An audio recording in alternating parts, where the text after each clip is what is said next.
This year has been an amazing year for semiconductors and AI. And with that being said, there's an ETF that has been absolutely killing it. I thought that I would make a video highlighting the pros and the cons of this ETF, where it currently stands, and the way that I would personally approach it. Now, again, this is not the only ETF that you should consider. And if you have one that you could think is worth investing into, or at least adding to your watch list, please share it down in the comment section, as I'm sure many of the people watching would like to explore it. That being said, let's go ahead and jump right into it. The ETF is called SMH, and SMH is a semiconductor ETF. Like I said, there's been constant themes within 2025 of sectors that have done exceptionally well. AI and semiconductors are definitely leading the pack in these returns for 2025. So SMH is one of the best performing ETFs with a 26% annualized return over the past 10 years. That is a net average, right? If you take the past 10 years, and again, you get the general average with a retracement in 2023 of 27%, but then also a huge year in 2024 that saw, what was that? Like a 73% return. So the top 5 holdings are NVIDIA, TSM, AVGO, ASML, and AMD. For those that don't understand what an ETF is, especially this one, a semiconductor ETF, it's pretty much like it's a fund. And you think of it as like a basket of companies or a sector that you're investing in. So let's say that you like what's going on in the semiconductor space, or you like the idea of what's going on with AI. You find ETFs that trade within that space, because that ETF will cherry pick a handful of companies that are within that sector, and you're able to diversify by only having to invest in that one ETF. Again, such as QQQ and SPY are very popular ETFs, exchange traded funds. SMH, these are the series of companies that fall within that basket, that ETF of SMH. Now, let me make this very clear.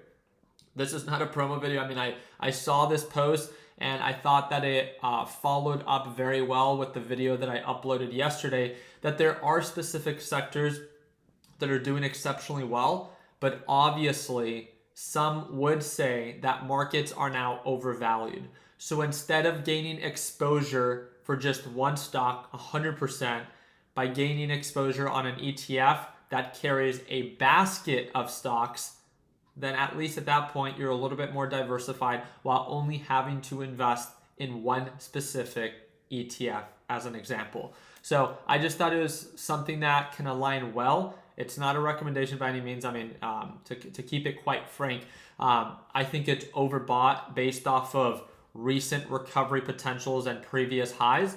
But nonetheless, if you are someone that has an avid and aggressive approach to wanting to invest in the semiconductor space because you believe that it's only going to continue to grow, then I'm here to talk about what ETFs align with your potential vision, right? There's ETFs for everything out there. There's ETFs for crypto. Well, you don't have to directly invest into crypto. You can invest into an ETF that actually invests in crypto. And I'm not talking about MSTR. I'm talking about an actual ETF.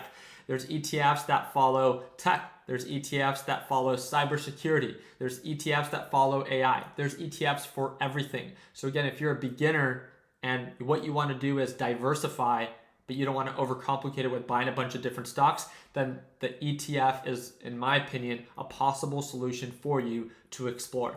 But with that being said, I wanted to highlight its past performance. There is no question that SMH is one of the top performing ETFs for a reason.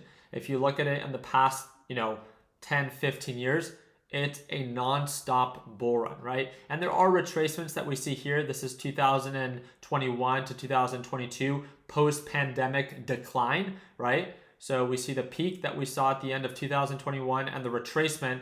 Let's go ahead and calculate the retracement that we saw there. The retracement was right around 44.5%.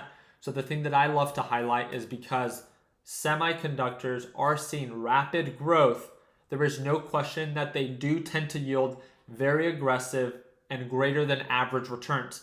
For those that know anything about the market, you know that a 27% or 26% annualized return on average for the past 10 years is wicked, right? It's absolutely bonkers. If you compare it to S&P 500 that averages about 8%, right?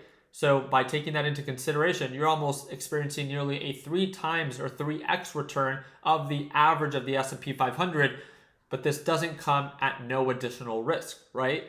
Just as aggressive as it climbs, when it declines because of how aggressive it pushes, it also sees larger pullbacks. So remember, the reason I love talking about this is because it needs to align with your risk tolerance. It's not like we're currently talking about SMH when it's a super good deal. In the short term, it's not going to be much of a surprise if there are retracements along the way. And it looks like it tends to retrace to the moving average. And right now we're trading at all-time highs. So this is why I like to talk about the good and the bad, just to give you a broad perspective of what to anticipate and to not be super aggressive just because you can, but to know when to be aggressive with your position size when it makes the most sense, right? We're all here for the same reason. It's to make money and we want deals. And there's no question that, yes, although you might want to be invested, asking yourself, is buying it right now the best deal? Then some of you might also agree that maybe not, right? And based off of a recent pullback that we saw with the highs that we made in 2024, late 2024, to the recent retracement that we made back down to the moving average, if we calculate that retracement from the highs to the retracement down to the moving average on the week chart, that was a 38%, it's about a 40% decline. Let me double check here. So SMH, from the highs that we made to the lows, this thing saw about a 39.64% return. So not nearly half, not as bad as it was over here, but nearly just as bad. So it looks like every time that it sees a really strong retracement, it loses about 45% on average based off of the past 2 retracements. So the reason I like sharing this is that that's exciting. How cool would it be that if semiconductors is a space or a sector that you want to invest in, it's not like you have to rush into it right now, right? Is that you can build your watch list of companies or ETFs that when a retracement or a downturn does begin to happen, you can then wait for that opportunity and know when to be aggressive, dollar cost average into it, and you're able to get in for a decent deal into a sector that you see long-term potential in. And it's not like you're going to be able to time it perfectly. We never are, and there's no reason to pretend like we can. But again, you can be intentional with your position size. And I think that's what's most important. So based off of that recent pullback, the thing that I also want to take into consideration is the sharp recovery that we have now experienced. It's seen a 71% return in about 92 days, if I'm not mistaken. 92-day recovery, and it saw a 71% return. So again, very, very attractive. This is why I love highlighting the good and the bad. You can see why this would possibly be something worth adding to your watch list. It's not that you have to invest in it right now or go all in on it right now, but again, the returns that it does yield over a long period of time are attractive, especially when it sees those retracements.